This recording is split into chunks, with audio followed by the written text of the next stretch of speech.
Head coach Doug Hill of Air Force Men's Soccer, thanks for joining us today. Thanks for taking time to answer some fans' questions. Hey, Brian, it's great to be here. Sorry I can't see you in person in that little booth. We always go into your media room, but I'm happy to be here and can't wait to get back to school and see everybody. Yeah, it'll be great. I'm hoping it's right around the corner here, but for now, we'll do this little interview on our computers. First off, before we get to any of the questions from the fans, it actually is a question of the fan. How are you and your family doing during this time with COVID-19 and all the craziness going on in the country right now? Well, thanks for asking. We're doing fantastic. And it's hard to say that during this pandemic. And a big shout out to all the nurses and medics and everybody that was like front load at the beginning of this thing. I think it's calming down, which is awesome.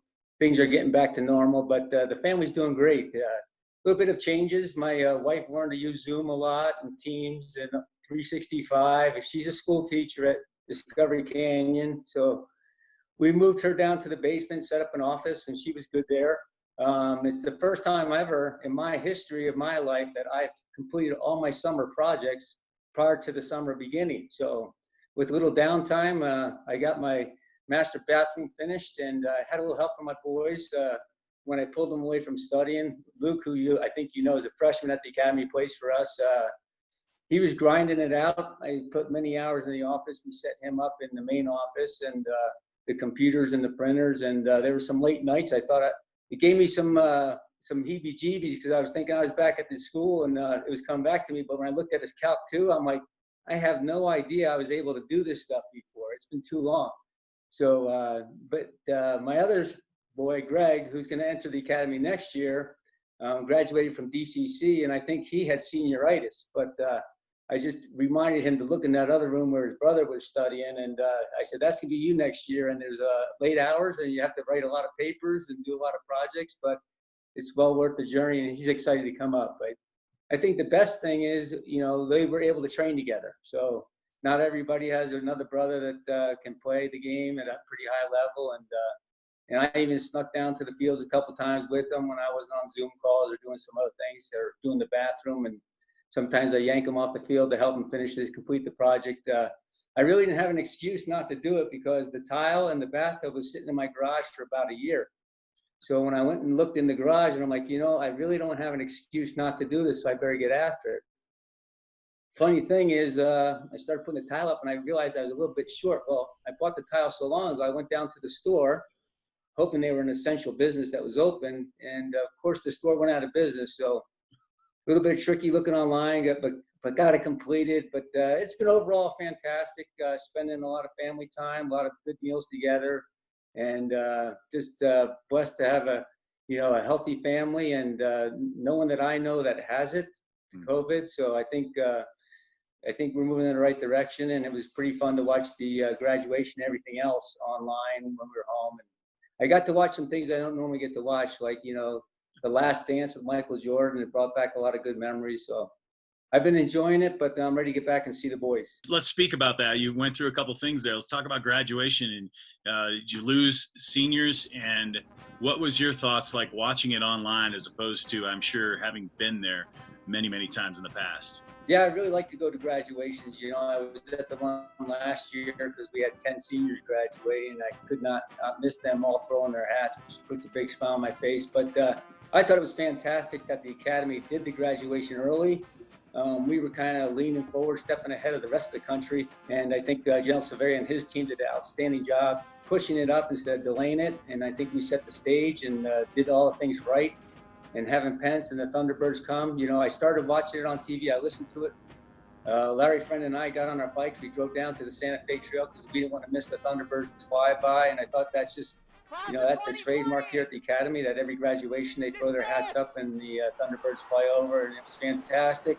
I waited a little too long waiting for them to fly back, but they didn't. I think they did a tour of Colorado and then left, but it was a great event, and we had 3 seniors that we lost, the 2 Blessing boys, and then we also had a couple of managers and Julian Flores, which we're trying to get back to the prep school to be a coach there. Just 3 great guys, 3 great leaders. Ben and Nick, they were both our captains, and Nick did a phenomenal job as a center back for the last 3 years. You mentioned your sons being able to get together and actually work out. I'm sure you've been talking to your team while they're away during this time. What kinds of things have they been doing to stay in shape, and how can they do it when they don't have a brother to kick a ball around with?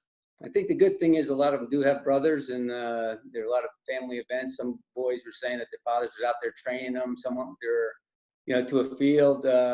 We always send the summer workout program, so they had a fitness thing going also. We split them up into different groups. There was like 6 different pods with 6 persons in each group, and they'd report in. And instead of playing on Saturdays, we had them challenge each other with a little fitness test. Closer you can get to it, but then before we left, we sent out these cards, and it was things that they can improve on before they come back. So hopefully, they said put 20 to 30 minutes of that ball work in. If it's striking balls, you can't strike enough balls. If you can hit a 40 or 50-yard ball to a person on their front foot, it makes you play faster. So there were some challenges out there. We stuck to the team, and I think they put the work in. But we also had to honor their academic time, because that whole last month of May, there was a lot of, I was evaluating off, watching my son and hearing some other guys, how much work they had to do. So kind of laid off, and June, we're back into the summer workout program. Awesome. That's good to hear. Let's talk about last season a little bit. It was really a remarkable season for your team, because you were coming off one of the most successful seasons in history. You lost everyone from that team, and yet you were still successful. So what was it like for you coaching? Going in, you probably were like not really sure what we have. I think you even told me that we're not even sure what we have. And then to get the success that you have, coming within this close to getting into the Western Athletic Conference Championship. Yeah, you said it right, Brian. We lost. There's 11 starters on the field, and we lost 10 of them. And our goalie decided not to come back. So we had a lot of holes to fill. They gained some experience last year, but most of the time playing time was the seniors. So a young team is not one of the trademarks to do well at the academy. We all say the same thing. You have to have a lot of depth, and you have to have a lot of seniors. Well, we had 3 seniors with 1 varsity time. They got a lot of time, and the others didn't. But they filled in. They picked up the role. They knew where to fill in. They saw a championship team. I had no expectation of us making the conference playoff, but I said it would be a tragedy if we didn't, since we were hosting it. And it was, we started out with a little knocks, but we won our first game against Army, which was huge. And then we went on the road and we took some knocks and we learned. But this team was very resilient. They were open to coaching. They were dedicated. We found ways to score by committee. Then we found a good scorer in Tristan Traeger, and he had 14 goals. We got on a roll, and we did well. We exceeded all my expectations. We overachieved. We ended up 3rd in the conference. To get the 3rd seed by out of 17 was fantastic. We won our first game here, and then we went to penalty kick shootouts with Utah Valley, who was in the finals. And it not only went to PK shootouts, but it went to the 7th shooter. So that was a remarkable. And we were in the game, and then we watched the final, and that went to PK shootouts also. And I'm looking there, I'm at the final going, that could be us. That's unbelievable to turn it around that quick. And I'm so excited about next year, because we're going to be a year older. We had, at the end of the year, I think we had, 1 senior and 5 sophomores and 4 freshmen on the pitch, and they were doing well. And so everybody stepped up and got better as the season went on. We got stronger, and like I said, if we can keep the group around, I think the future's bright. Definitely. I would have to think it would be a successful season you really weren't expecting last year. So you can only build on that. We'll get back to that in a little bit. I would like to have you speak to what you know so far. And I know things are really fluid right now with this pandemic situation. What you know so far as to how you're moving forward in the fall. Does it look like you're going to be normal? Does it look like it's going to be shortened? What's it look like so far? Yeah, right now, as you know, the Academy's the Mountain West school, but we play in the Western Athletic Conference. So the WAC has not said we're cutting any games yet. They're prepared to do it if we have to do it.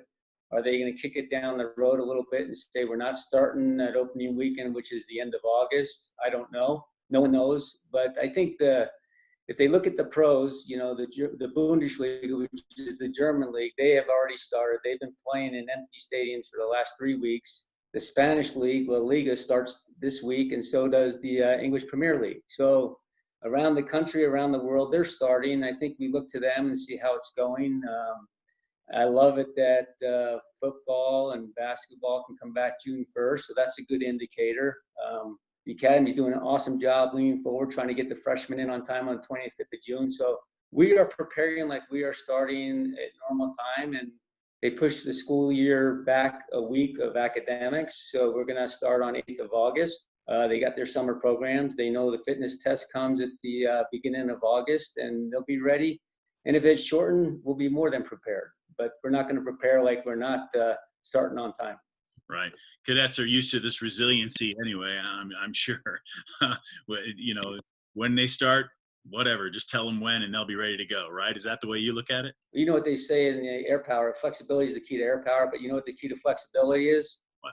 Indecision. So hopefully we don't have too much indecision. They come out with a date, we press forward. But they are resilient. These kids, you know, I love it the way they can adapt to different situations. We do it all the time with the weather in Colorado, and we have to jump into the hack. It gets nice out, we jump back outside, but it's all go. And you know, the greatest thing I heard from all my players when I'm talking to them, the biggest thing they miss is the practices and the competitiveness of the practice, which I think is a great trademark that we have established and we want to continue. That's awesome. That brings me right into some of the questions from the fans as far as your coaching is concerned. One says you've been here for over 25 years now. What's made you stay, and what's been your favorite memory while coaching at the Academy? I've been here that long. Boy, time flies when you're having fun, right? Yep. So no, it doesn't seem that way. You know, I think I have like 14 years as a civilian head coach, and I had a great mentor, Lou Sagastumi, where I was under him for 12 years, and it was awesome to learn from those guys. And what keeps me here is, you know, the school and what we stand for and what we do. Our guys go out, you know, as much as it is good to win and everything like that, it puts a big, huge smile on my face when I see that they're going to throw their hat in the air and they're leaders of character. They're going to do great things in our Air Force. I mean, we have guys that are pilots, they're doctors, they're lawyers, they're maintenance officers, they're, you know, acquisition officers. You name the extreme, they do great things. And I think we're part of that building. So what keeps me here? I'm part of that process. I feel that I can give some good implements into their program and make them a better person at the end thing. We want a better man. We want a war fighter that can go out there and handle the demands that's going to be asked of them as a leader in the Air Force. And sports does a great thing in preparing them for that. Also, the academics. You know, it's like when a kid comes in and we recruit him, I said, you like to be challenged. And the reason we ask them that is because, yes, I'm going to challenge you on the field, and my other coaches are also. But they're going to challenge you academically. The military is going to challenge you. Even your character is going to be challenged. The better characters we have out there that we're part of. I believe in the program. I believe in the school, and I'm glad to be part of it. I'm just humbled to be here. You mentioned the three arms, so to speak: military, the academics, and the athletics. What to you is the biggest challenge in coaching cadets? Is it that there's three things they need to concentrate on? Is it the limited time? I don't want to put words in your mouth. Tell me what the biggest challenge is to coaching cadets. Well, limited time is exactly it, and everybody wants their time. You know, I'm selfish. I want more of their time. I'm allowed 20 hours a week. I don't get close to 20 hours a week. Should I? I probably should, but I also have to honor that they have a big military push. They have a big academic load on them. At different times, I'd say the key to learning these cadets is knowing when to push them and knowing when to rest them. And I can see when there's GR week, when they have greater reviews and they're all studying for tests, they're staying up late. I have to adapt and shorten the practice. We want them efficient. We want to maximize their talents. But if they're doing poorly in academics, they're not going to be any good to us on the field because they need to be academically qualified. So I think, yeah, it's a give and push type thing. You know, I push them when I can. I give in when I can't, and we have to rest them. You know, giving them an extra day of rest sometimes is just as good as running them an extra day of practice. So trying to get that feel. I think the advantage is Coach Foster and I lived it here. We know it, and sometimes you can see it on them. And sometimes guys usually don't get grouchy, but they're a little grouchy. That's probably test time, and you know, a little tired and a little hungry. So, but things are very good. They're resilient, like we said before.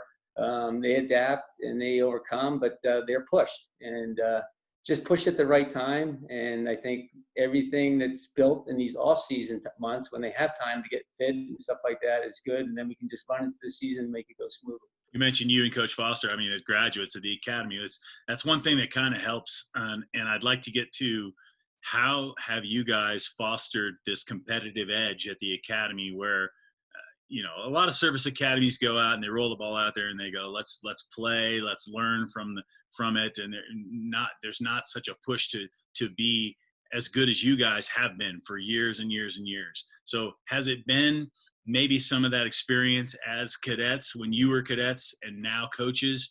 Kind of wrap that all up for me, if I even made sense at all with my question. Yeah, no, I got it. Yeah. We reflect back. We know what the Sammys are. There's not a lot of terms that have changed total. I mean, the base of the ramp used to be called the Bring Me Men ramp. That's changed for the right reasons. We have to change our terminology and keep up with the time. The boys keep us young, but they also can't really pull the wool over our eyes because we know what's expected of them when they're supposed to be up in the squadrons doing their military duties, and we know when they should be down and doing what they're supposed to do on the athletic field. So having that little bit of knowledge and knowing that the fatigue does set in, and knowing that GR week is tougher. So yes, managing their time through our experience, but now more recognizing what they're going through at this time and what's demanded by them. I think it gives us, and the best part of it too. I mean, you'll probably ask questions about recruiting, but we got Coach Foster who'll spend 8 hours with a kid when he comes on campus, showing them everything from the airfield to the simulators to the academic buildings to take them over to the prep school if they're a potential prep schooler. You got an All-American that flew F-15s that played pro, showing a 17 to 18-year-old, because now he can bring in juniors too around the academy, and he does a fantastic job. Coach Doyle does a fantastic job talking to him because he's been at other schools, and as you know, he left and came back, and from Grand Canyon came back to here. Why? Because he likes this place. He believes in what we do. We've got a bunch of hard workers. The work ethic's unbelievable. Going back to your question, do we see it? Yeah, we see it. Can we do a lot about it? There's some days they're going to play tired, Brian, but that's part of it, and that's a war fighter that can handle stress that some others can't. So are they learning valuable lessons? Sure they are. So I think it helps. It's not necessary. Other people can learn it. Coach Doyle has picked on it very quickly. I have a volunteer, Jonathan Welsh, who asks great questions. And he started learning more and studying about the academy. Then he brought up some things like, oh, yeah, that's right. I kind of forgot about those things. But he brings up good things about our mission statement and things and how it can tie into what we do on the fields. And there is a lot of tie-ins, If you do things well down at the field, they usually do things well up in the classroom, up in their squadrons also. So, yeah, being part of it, it's easy to talk to the AOCs because we have done a lot of jobs that they have done in the Air Force. So there's a connection. So it's a good situation to have a combination of both on our staff. One of the questions is, and you mentioned recruiting, how do you go about recruiting? And you kind of touched on some things there, but I guess more to the point, what are you looking for in a recruit? And obviously you're looking for a good soccer player, but I'm assuming because it's the Air Force Academy, there's more to it. Oh, you bet. We're looking for an intangible, and I'll call coaches up, and Coach Foster does a tremendous job leading our recruiting charge. But we ask about the coaches about their character and their work ethic. How do they perform on the field? How are they a good teammate? We don't have a whole lot of prima donnas on our team. We have guys that work together, and they're all committed to the same goal. Just like when they go to BCT and they all kind of come out united at the end, when they get their shaved haircuts and all of a sudden they're humbled a little bit and they're all starting from ground zero at the same point, but they build from there and we build them up into good war fighters and stuff like that. And that's all part of it. So I think the BCT, our team, we all have great traditions that make us better people. Another question is, how has the academy changed since you started here? You mentioned the Bring Me Men ramp. You mentioned a couple of things like that. But I guess speak to maybe you mentioned good changes. I'm not asking you for bad changes, but I'm saying what have you seen through the years? Has it changed? Yeah, I think the Air Force Academy is keeping up with the times. We are updating our facilities. That's a huge thing. You remember about 10 years ago, we didn't have a holiday athletic center. I mean, that thing being donated by grads, whatever the cost was, 15 million plus or something like that.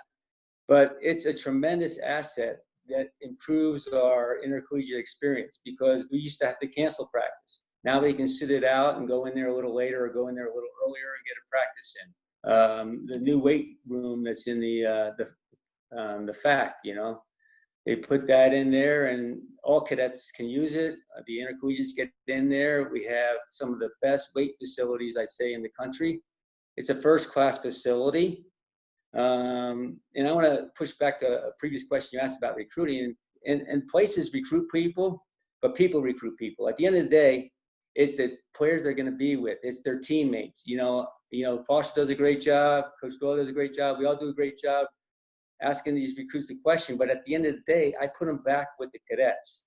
And when they see it's a good family, a good soccer family, and they're close, their bonds are tight, they want to be part of it. And I think my players sell the program the best. And yes, we have first-class facilities which go hand in hand. But I'd say at the end of the day, going back to that recruiting question, Brian, is people recruit people. And if they didn't like the people there, they wouldn't want to be here, even as nice as it is. But the facilities updates, we're getting a new fence around our soccer field. It's going in. I've been up there a couple of times and watched the progress. It's going to have backstops on the north and south end. Hopefully we keep the ball in the net. But if it misses that goal, it rebounds off those things and we get back into play quicker. But no, continual increases, improvements. The stadium was designed in 1994. And that doesn't seem like a long time ago to me because that was one of my master's projects when I was here. I kind of helped do that. And now I'm like, wow, that thing's 25 years old already. So, they put lights up, they put tar around it. We just continually upgrade. Now they finally upgraded the fence. The field playing surface is beautiful. And I love that the athletic department is taking time to improve our facilities. And that makes us a top first-class organization. I like hearing you talk about the team and how it's, football has, they call it the Bolt Brotherhood, but there really is a brotherhood or a sisterhood on every academy team. And we got a question from an alum, Jack Shine, who wants to know how alumni can help your program. Yeah, I mean, they already do. Our alumni experience, we have 2 alumni events. We have one in the fall and one in the spring. In the spring, they come back and try to play like they used to. Sometimes it happens, sometimes it doesn't. We have a lot of good players. Soccer is a sport you can play forever. But our alumni association is a lot about camaraderie. And when these guys come back, if there's an alumni, that stops through and says, hey, I'll be in. Dan Bowen's coming back this year. Greg Schultz was a F-15 wing commander over in Germany. I have him speak to the team. The more they hear from these guys, they go, oh, I'm one of them. And he goes, I remember being in your shoes. This was the best part of my day. Being down on the field with a band of brothers like you guys was my best highlight of the game. Joe Lanny was a general, and he came and talked to the team. So here's I'll throw one from the past. 1966, and it wasn't Dr. Mew. It was John Blaha, who was one of our first astronauts, was a soccer player. He stops by, and I pull the whole team over and say, hey, guys, you need to hear from this guy. Here's your first astronaut that was in space. Not only did he go to space, he brought the first soccer ball to space. So we had that signed in our trophy room and stuff like that. But the alumni contribute, and so whenever they're in town, they stop by. I love introducing them to the team, bragging about them, and just telling their story, what they did. Do they contribute? Absolutely. Does it give us the nice-to-have things? Absolutely. So we right now we put this big. I've been working on this wall mural for our team room just to dress it up a little. We want to look like a Champions League team. When Man City walks out, all you see is Man City stuff. But we're going to see all Air Force stuff, and we put different little themes together. And one's championships, one's leadership, one is patriotism, one is competition, one's celebration, and we have different collages of all that. And I tried to pick from a lot of different years. And it's going up as soon as we get back into the locker room, and we're going to put it up on that wall. And it tells a story, and there's a lot of alumni in that. So alumni, thank you for what you do. When you can throw a bone our way, it gets us those nice to have things, and those things make a difference. So it's making the cadet experience better. And the players, we did a trip, I think it was 4 years ago, we went down to Costa Rica. And we fundraised for it, and it was an awesome experience. And I'm not going to tell you that's why we made it to the playoffs, but I think it contributed. I think it was a big part in going into 17 and making the playoffs, and 18 making that final to the Sweet 16. It was unbelievable, and I think it's all part of that experience. So the more experiences they get, the better, and the alumni help us do that. You've talked a lot about your team and how the teammates and all that. A question here from the fans is, where do you look for inspiration and guidance as a head coach? I don't have to look too far. The academy has great coaches right here. I in a pickle situation, I go to some guys. I had a goalie question. I think I went over to Frank Saratori, knowing he was a goalie, had a lot of success with his hockey team. And I go, I got a really tough, good situation. And I have two great keepers, and I had John Went and Andreas Yazoo. And I'm like, those two are competing, they're neck and neck. And, picked his brain for little things. You can do a lot through observation. Ralph Lindemann does a great job with his track team. Larry Friend, he and I played together, so we bounce ideas off each other all the time. I see Dan Oosterhouse that, had to put a scrap of team together, and I'm sitting from the side watching some of his tennis matches, and he's beating Army with not his full lineup. He's got like 4 subs out there. And I said, that's unbelievable. So I think you don't have to look too far. There's great guys around the department. So once I get outside the department, I come home. The biggest thing is I try to educate myself. I can watch the top professional leagues like the Bundesliga, La Liga, the English Premier League. Great coaches in there. Books are always a good resources. I'm not a real bookie, but they're the ones that Brett Ledbetter's, What Drives Winning is a great book. And I got to get his next series. And I loved watching The Last Dance, but brought it home to me. And I don't know if you watch any of that, Brian, but what a competitor he is. And his practices were just as good as the game sometimes. He called people out, but he could back it up, and he was accountable. He held people accountable and held them to a higher standard. And that's what we want to do here. And so when the guys told me that they miss practices a lot and they want to get back and they want to compete, I go, good. That's what I saw in The Last Dance. That's what's going to make you better. But I also watch, inspirational stories. Other ones, Sunderland Till I Dies. If you haven't watched it, it's a story about an English team that's trying to make it up through ropes. And not everybody can be successful.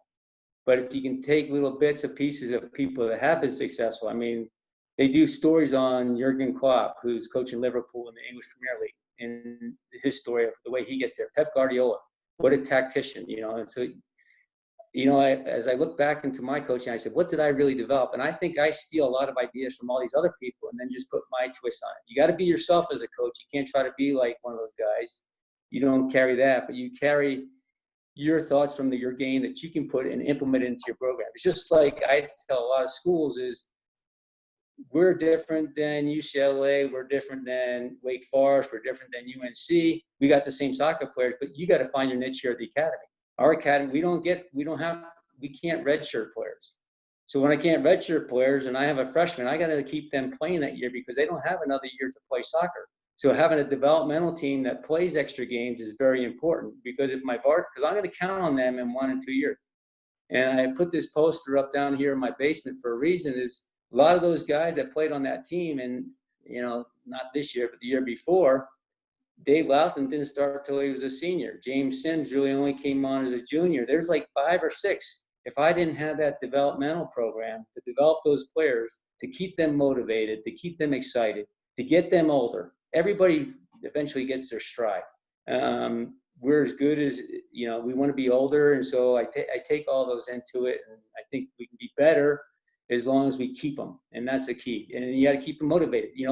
It's like they're not on the starting field. Do they want to look over? Do they want to get on that pitch? Sure they do.